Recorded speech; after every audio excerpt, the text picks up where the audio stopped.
ఓడిపోయిన డే 1 నుంచి మాట్లాడినటువంటి ఏకైక వ్యక్తిని నేను. విజయసాయి రెడ్డి కారు కోతలకు వస్తుంటే ఆ నోరు మూపించింది నేను అని అంటే తప్పుకో.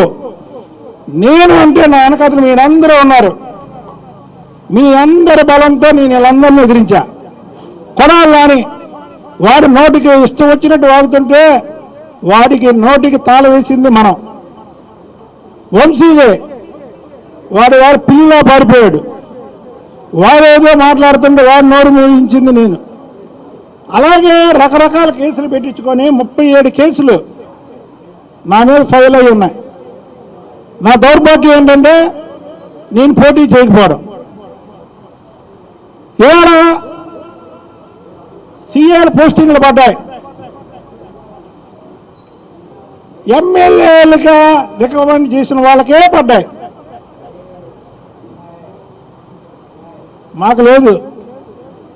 అంటే పోరాటం చేసిన వాళ్ళకి నీళ్ళు ఎమ్మెల్యే అవ్వాలి. ఈ ప్రజాస్వామ్య వ్యవస్థలో ఎమ్మెల్యే అవ్వాలి.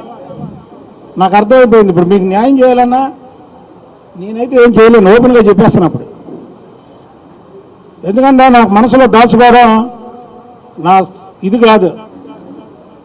ప్రతిపక్షంలో పోరాటం చేసేది రాష్ట్రం మొత్తం తెలుసు, కానీ వాళ్ళు పోరాటం చేయలేను. కానీ నేను చంద్రబాబు నాయుడు గారు నాకు దేవుడు.